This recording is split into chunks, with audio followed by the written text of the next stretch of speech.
말씀으로 기도하기 마지막 시간입니다. 오늘은 복음서로 기도하기, 내러티브로 기도하기를 공부하겠습니다. 성경은 다양한 장르로 기록이 되어 있죠. 우리가 시편으로 기도하기를 공부했던 시가서, 지난주에 공부했던 서신서가 있고요. 그 외에도 선지서와 역사서가 있습니다. 신약의 역사라고 할 수 있는 복음서와 사도행전도 있고요. 역사서는 다양한 이야기로 구성이 되어 있습니다. 그런데 우리가 이것을 이야기라고 말하지 않고 내러티브라고 말하는 것은 이 둘의 차이가 있기 때문입니다. 이야기는 우리가 알고 있는 것처럼 그냥 이야기입니다. 어떤 사건을 시간 순서에 따라 그대로 진술하는 것이죠. 반면 내러티브는 이야기에 직접 나오진 않지만 그 이야기의 인과관계 또 숨어 있는 배경 등을 포함하는 것이라고 할 수 있습니다. 쉽게 예를 들면 사사기를 기록할 때 저자는 두 가지 방법을 가지고 기록을 할 수 있겠죠.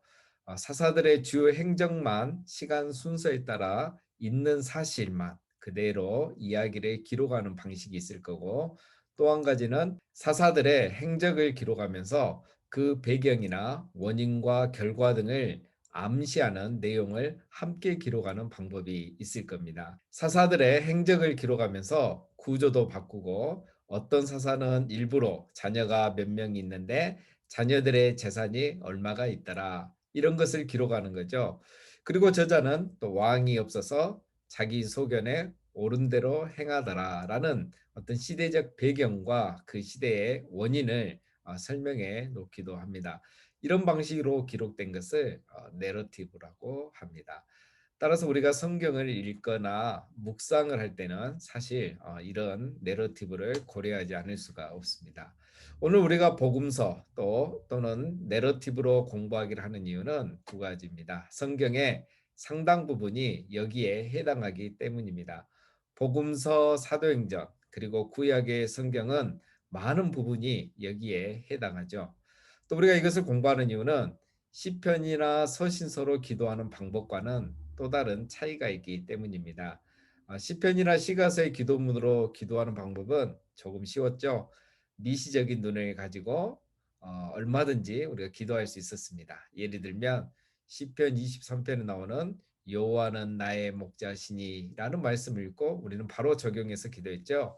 나의 목자 되신 하나님, 하나님 나의 목자가 되셔서 감사합니다. 자, 그런데 복음서를 가지고는 이렇게 기도하는 것은 사실 쉽지가 않습니다. 내러티브로 기도할 때는 절보다는 그 이야기, 내러티브가 말하려는 크고 넓은 주제를 생각하고 기도하는 것이죠. 미시적인 눈이 아니라 거시적인 눈으로, 절이 아니라 내러티브를 가지고 기도하는 것입니다. 쉽게 말하면 뼈대가 되는 내용을 가지고 기도하는 것입니다. 너무 긴장하지 마시고요. 이것도 우리가 이미 하시고 있는 방법이기 때문에 어렵지 않습니다. 우리가 이런 기도를 언제 하고 있겠습니까? 첫 번째는 설교를 다 듣고 말씀을 생각하면서 우리 통성 기도합시다 할 때 우리가 이런 방식으로 기도하고 있습니다. 주일마다 또 수요일마다 우리가 설교 후에 이런 시간을 가지고 있죠.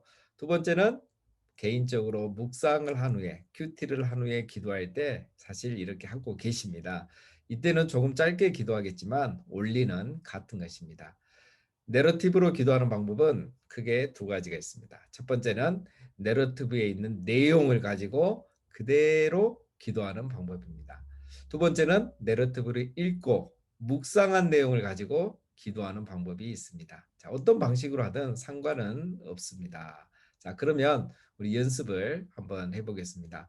요한복음 5장을 보면 예수님께서 명절에 베데스다 연못에서 38년 된 병자를 고쳐주신 내용이 나옵니다. 이 본문을 가지고 우리가 두 가지 방식으로 기도를 해보겠습니다. 자, 먼저 성경을 읽겠습니다. 그 후에 유대인의 명절이 되어 예수께서 예루살렘에 올라가시니라. 예루살렘에 있는 양문 곁에 히브리 말로 베데스다라 하는 못이 있는데 거기 행각 5이 있고 그 안에 많은 병자, 맹인 다리 저는 사람, 혈기 많은 사람들이 누워 물의 움직임을 기다리니 이는 천사가 가끔 못에 내려와 물을 움직이게 하는데 움직인 후에 먼저 들어가는 자는 어떤 병에 걸렸든지 낫게 되밀어라. 거기 38해 된 병자가 있더라. 예수께서 그 누운 것을 보시고 병이 벌써 오래된 줄 아시고 이르시되 내가 낫고자 하느냐. 병자가 대답하되 주여 물이 움직일 때에 나를 못에 넣어주는 사람이 없어. 내가 가는 동안에 다른 사람이 먼저 내려가나이다. 예수께서 이르시되 일어나 네 자리를 들고 걸어가라 하시니 그 사람이 곧 나아서 자리를 들고 걸어가니라. 이 날은 안식일이니. 자, 이 말씀으로 어떻게 기도를 하면 좋을까요? 내러티브로 기도하는 방법은 두 가지가 있다고 했죠. 자, 그러면 첫 번째 방법으로 해보겠습니다. 내러티브에 있는 내용을 가지고 그대로 기도하는 겁니다. 자, 요한복음 5장의 내용은 예수님께서 연못에 계신 병자에게 찾아가셔서 그를 고쳐주신 내용입니다. 예수님은 그 바쁘신 가운데서도 병자들을 찾아가서 고쳐주셨습니다.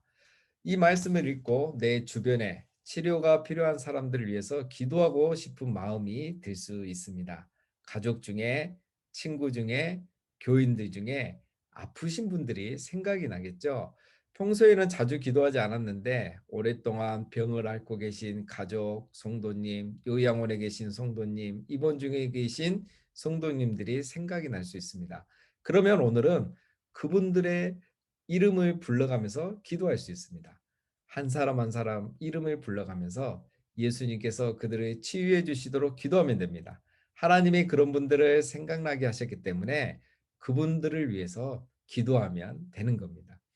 묵상의 단계를 넘어가기 전에 하나님이 주신 생각과 기억나게 하시는 것으로 기도하는 거죠. 이렇게 하면 평상시 개인 기도 시간에 환우들을 위해서 기도하지 못했을지라도 그들을 위해서 기도할 수 있는 시간을 갖게 되겠죠. 내 기도가 필요한 사람을 하나님께서 기억나게 하셔서 나의 기도를 통해서 그분들을 축복하시는 겁니다. 내러티브로 기도하는 두 번째 방법은 내러티브를 묵상하고 적용한 것으로 기도하는 겁니다. 우리가 묵상을 하면서 또 성경을 읽으면서 하나님이 나에게 깨닫게 하신 말씀, 즉 주신 말씀을 가지고 기도하면 됩니다. 우리가 성경을 읽고 묵상할 때마다 하나님께서 각자에게 말씀해 주시는 것이 다르겠죠. 그 말씀은 하나님께서 나에게 주신 말씀이고 그것으로 기도하라는 음성입니다. 따라서 본문을 읽고 묵상하고 하나님이 주신 마음을 가지고 기도하면 됩니다. 자, 요한복음 5장을 묵상하는데 우리는 이 본문에서 예수님의 입장에서 묵상할 수도 있고 또 38년 된 병자의 입장에서 묵상할 수도 있습니다. 그렇게 되면 기도의 내용도 다 다르게 되겠죠. 자, 그러면 먼저 예수님의 입장에서 묵상을 하고 기도를 해보겠습니다. 자, 시간의 효율성에서 보면 우리 예수님은 더 많은 사람들에게 전도하는 것이 훨씬 좋을 수도 있겠는데 예수님은 38년 된 병자를 찾아가서 병을 고쳐주십니다. 그 병자를 고쳐주기 위해서 일부러 베데스다 연못에 가신 거죠. 예수님은 항상 이렇게 가난하고 병든 자들을 돌보시고 그들을 도와주셨습니다.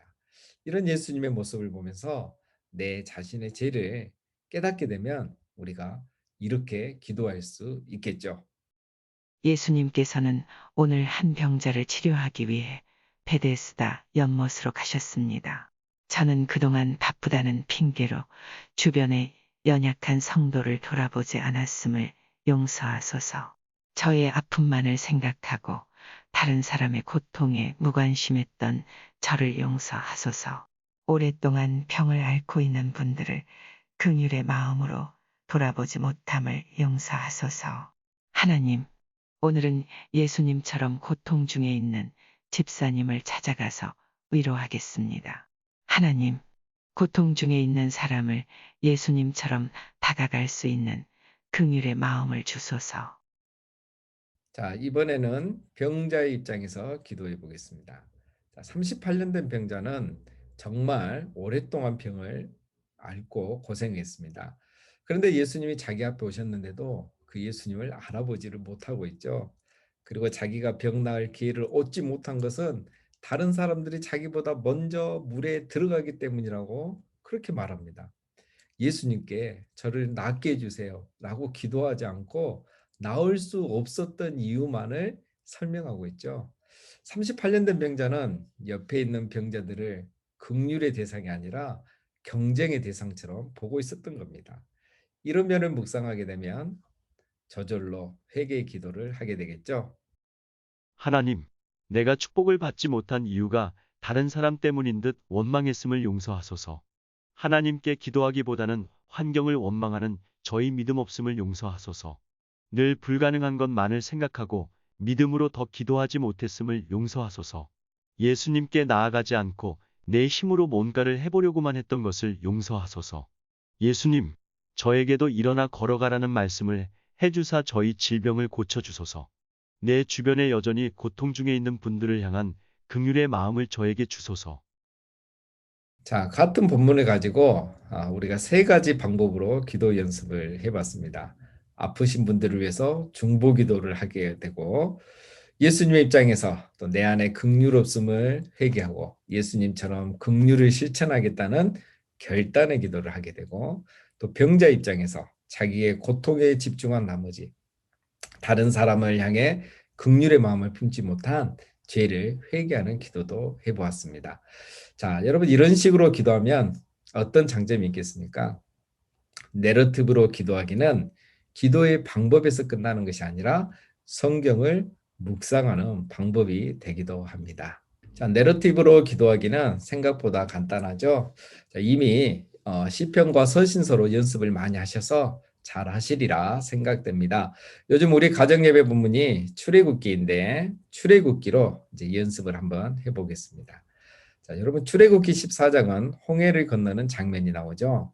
13장에서 이스라엘 백성은 드디어 출애굽을 하게 되는데요. 이스라엘 백성이 돌아오지 않자 바로는 군대를 이끌고 이스라엘을 뒤쫓아옵니다. 하나님은 이때 이스라엘 백성을 돌이켜서 홍해 쪽으로, 광야 쪽으로 인도하셨죠. 앞에는 홍해가 가로막고 있었고 뒤에는 외국 군대가 추격해 오고 있는 상황이었습니다. 정말로 진퇴양난의 순간이었죠. 시간 관계상 앞부분에 읽지 않는데요. 앞부분에 보면 하나님께서 이렇게 하신 이유가 나옵니다. 이스라엘이 곤란한 상황에 직면하게 된 것을 바로가 듣고 이스라엘을 추격해 오게 해서 하나님은 홍해에서 애굽을 심판하려고 했던 것입니다.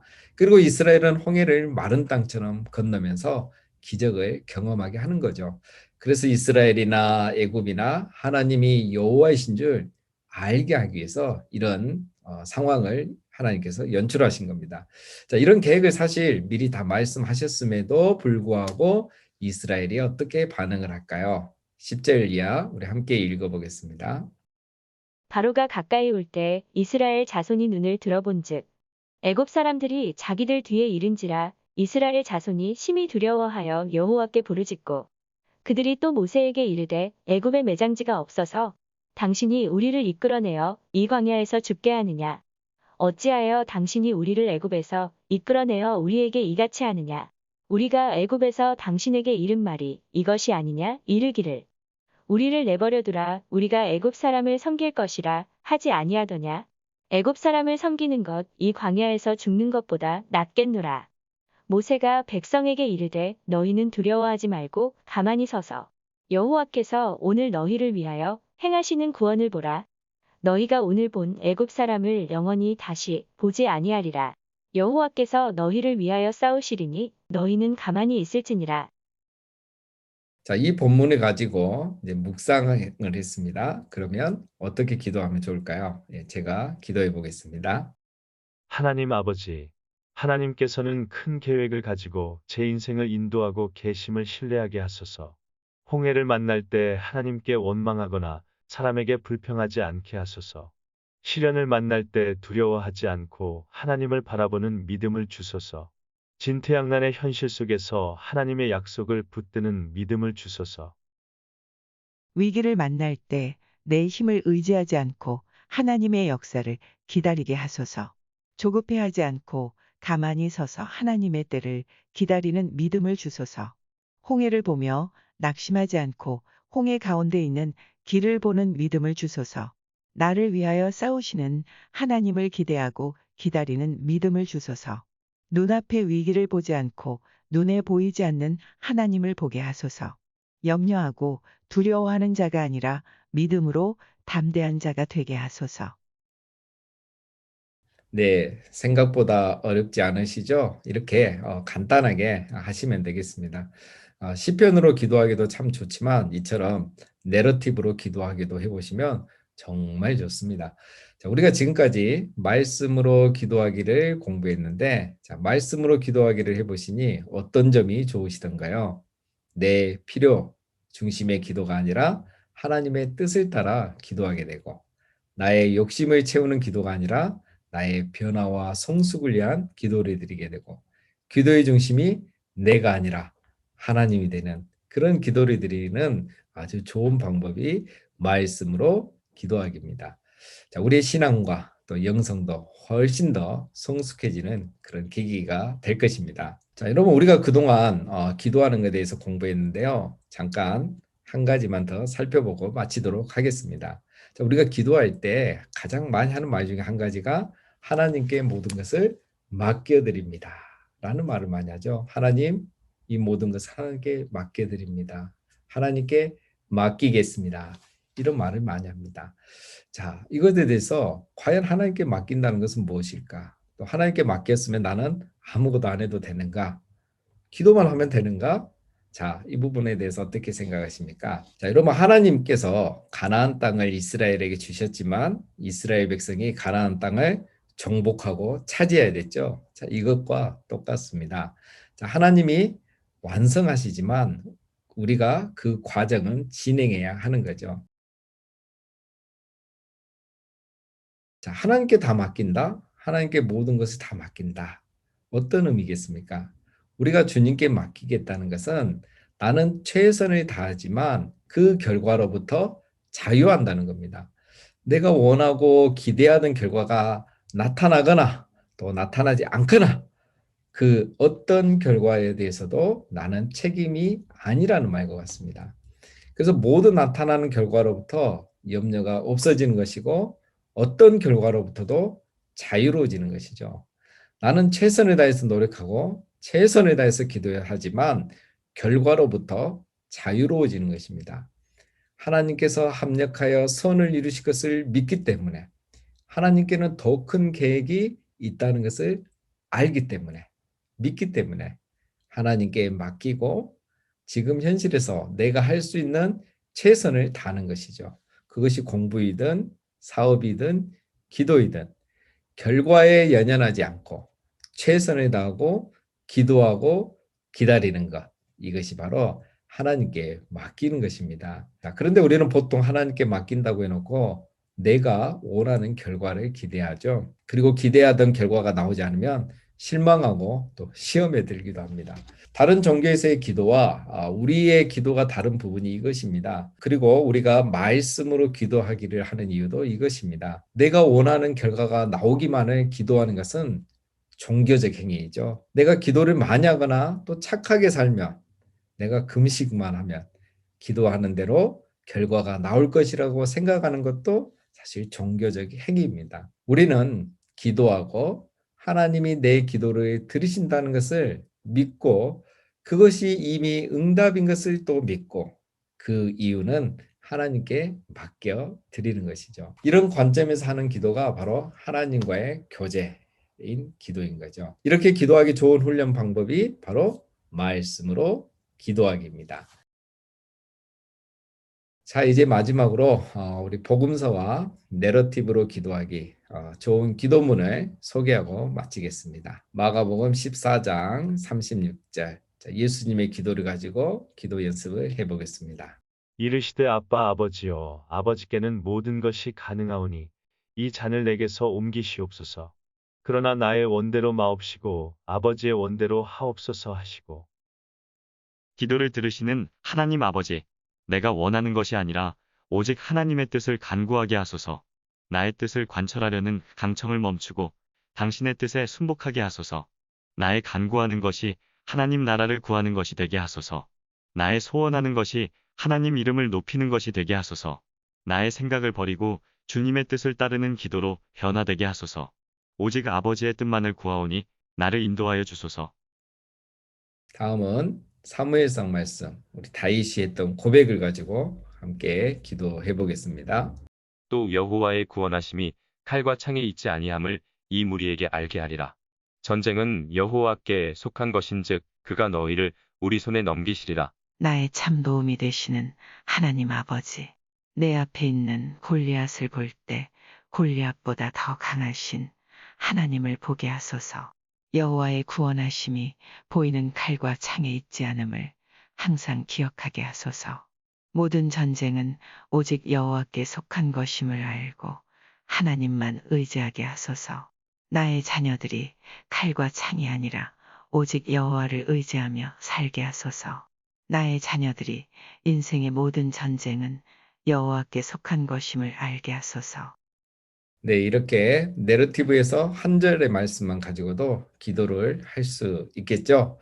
자, 그동안 공부하신다고 정말 수고 많이 하셨습니다. 아직 강의를 다 시청하지 못하신 분들은 다음 주일까지 마무리 주시면 감사하겠습니다. 5월 말에 수료식이 있을 예정입니다. 자, 앞으로도 이 유튜브에는 기도문을 제가 종종 올려놓도록 하겠습니다. 구독을 해놓으시면 기도문이 올라올 때마다 알림이 뜨기 때문에 알아보시기 좋으실 겁니다. 종강을 하면 카톡으로 안내해드리지 못하니 구독을 해놓으시기 바랍니다. 온라인으로 공부하기 때문에 좋은 점도 있지만 또 서로 얼굴을 보지 못하고 함께 기도하지 못해서 좀 아쉬움도 있습니다. 그러나 우리가 다음 기회를 또 기다려 보겠습니다. 자, 그동안 수고하셨습니다.